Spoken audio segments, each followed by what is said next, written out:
Hello students, welcome to virtual class by Municipal Corporation of Greater Mumbai. Today we are going to learn English. Hello students, welcome to virtual class. Myself Sagar Mahale, your virtual class teacher of English. We are going to start our 10th standard syllabus. The first poem, that is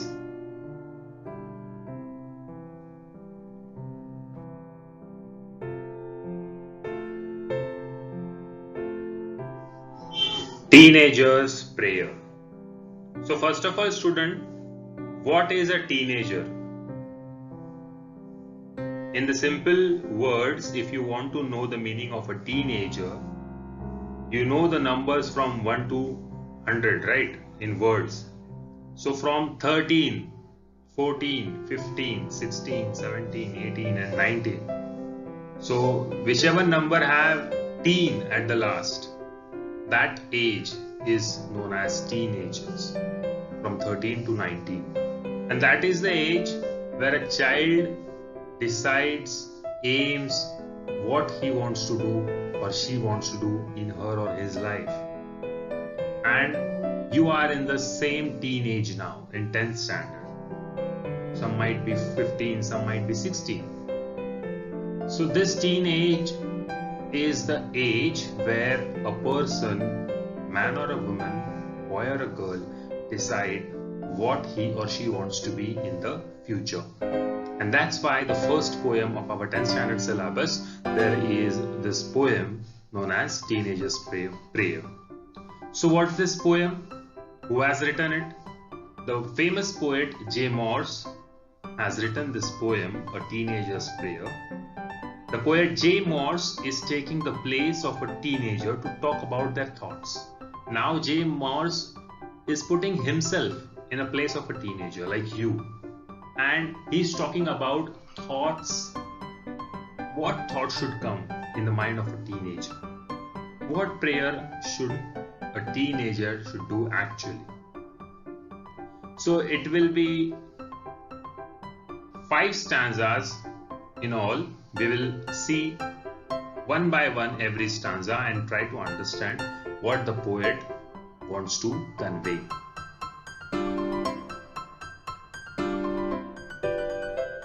Each day brings new beginnings, decisions I must make. I am the only one to choose the road that I will take. In the first stanza, the poet says that for them, for the teenagers, each day is the new beginning and they have to firmly choose new decisions irrespective of whether they are easy or difficult. So students, whenever you do something wrong or commit some mistake, do not take tension of it. Just be calm. Because in your life, in your teenage life, every day is going to bring new opportunities, new beginnings, and you can make decisions. You can make your own principles, your own virtues, which can lead your life on a successful path.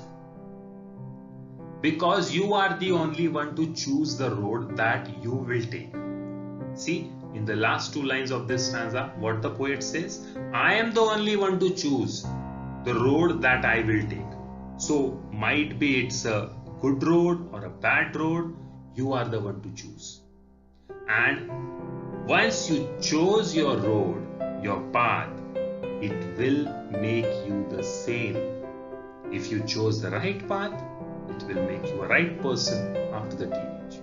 If you chose a wrong path, it will make you a wrong person after the teenage period.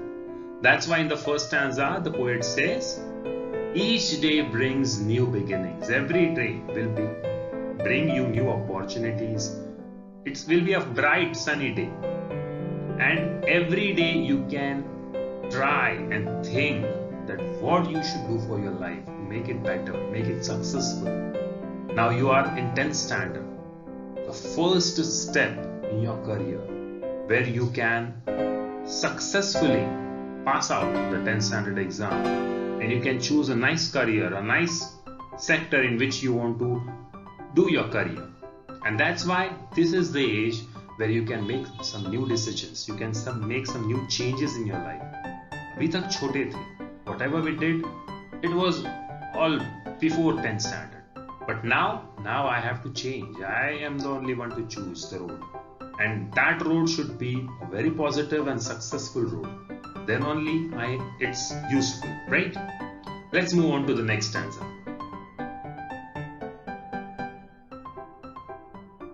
In the second stanza, the poet has written, I can choose to take the road of life that leads to great success, or travel down the darkened road that leads to great distress.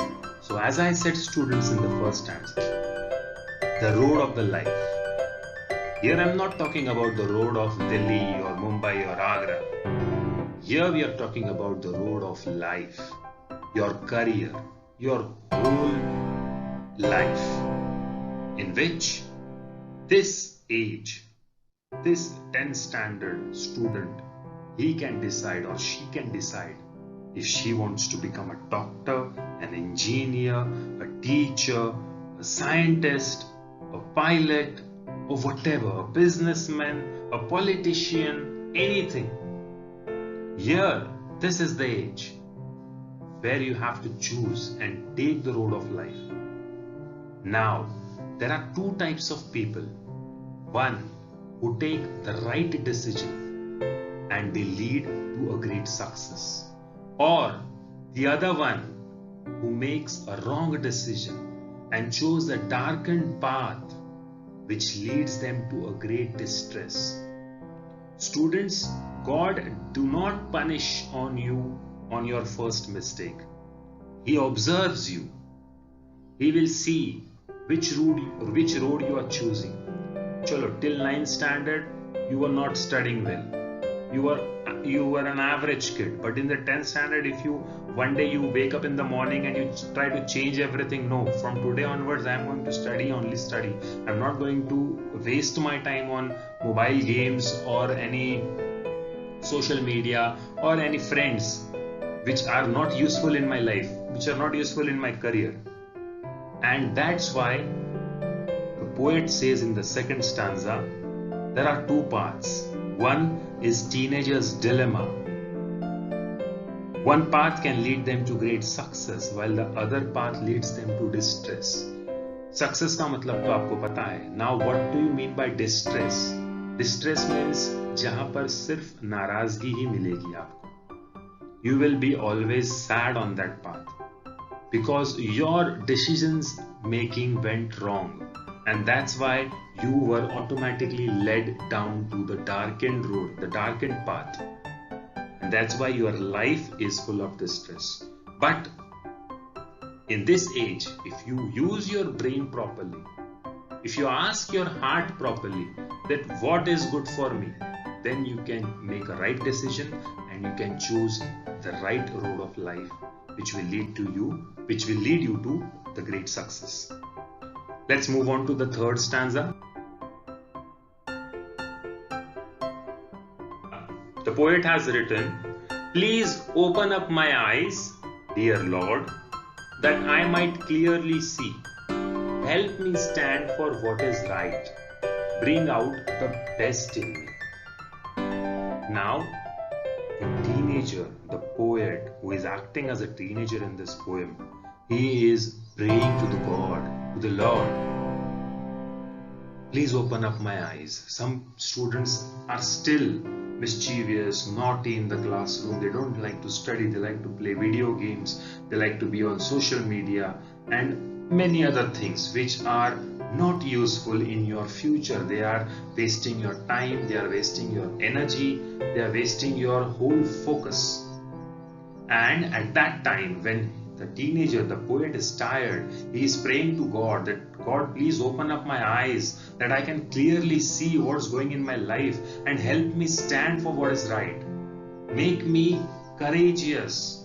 Give me some courage to make a stand against what is wrong and stand beside what is right.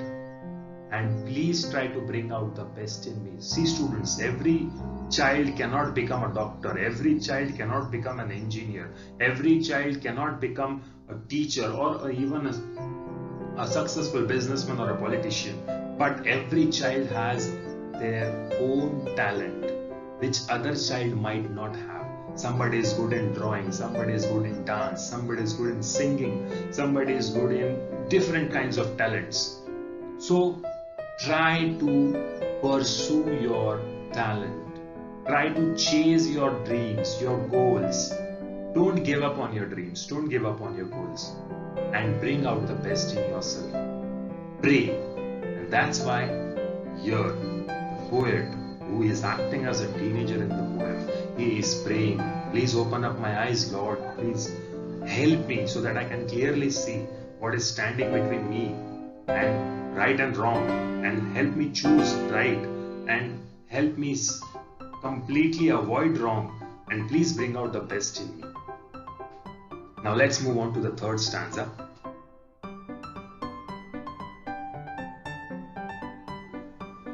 The fourth stanza. Help, Lord, to just say no when temptation comes my way, that I might keep my body clean and fit for life each day. Now, a big word. What do you mean by temptation? Temptations are those habits of your life, the bad habits which call you again and again. For example, if some child is addicted to playing the video game, the whole day he keeps on playing the video game, he is completely getting addicted to that, habitual to it, and he is not able to give up his temptation, his bad habit. Someone is addicted to play the whole day, he wants to play on the playground. He don't want to do study. Someone is habitual to watch TV serials, commercials, anything. Someone is addicted to the social media and many other foolish things in their life going on. So you have to pray to God. God, please give me the courage to say no when the temptation comes my way. Whenever your heart says, let's play some video game, you should be able to say no to your heart. Whenever your heart says, let's go on some social media site, you should say no. You should pray at that time, please let me be away from these temptations. This will make you keep your body clean. Now, what do you mean by keeping your body clean? By saying no to temptation is a kind of a medicine which will make your body spiritually, mentally as well as physically clean. If you are sitting in the home for the whole day, now there is a pandemic going on of coronavirus, and at this time you are not studying at all, you are just wasting your time watching TV or social media networking sites. But there are textbooks available for you. You can start reading, you can do many things in your life, in your free time. It's not necessary that you should be sitting in the home and wasting time and let all the temptations come your way and you fall prey to your temptations. It's completely wrong, because that will hurt your body. Hurt as in you will not be in a proper shape physically.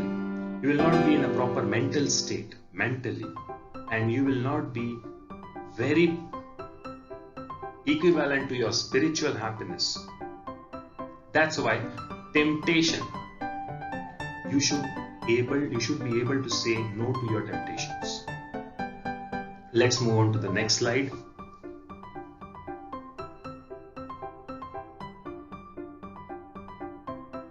The last stanza of the poem.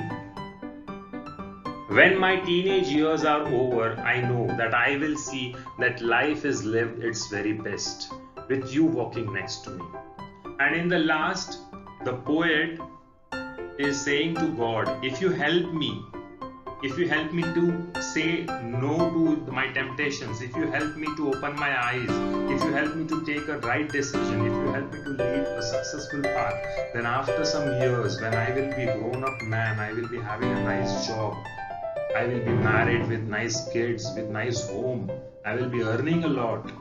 At that time, I will thank you that you made me live my life very best, because you were walking next to me. So in short, we can say there are two paths. Path where God is walking and path where devil is walking. The path where devil walks, and if you choose the path of devil, it will ultimately make you go in distress. But if you choose the path where God is taking you, where your prayers are being listened, at that path you will live your life liveliest. And that's why J. Moss here, being a teenager, wants to explain you that how a teenager should mold their own future, how a teenager should take their own right decisions and make their own life very best by praying to God. Here I am not getting religious, but praying is a good thing. It makes you spiritually happy. Mentally happy is another thing. Spiritually happy is another thing. You have some spiritual happiness also.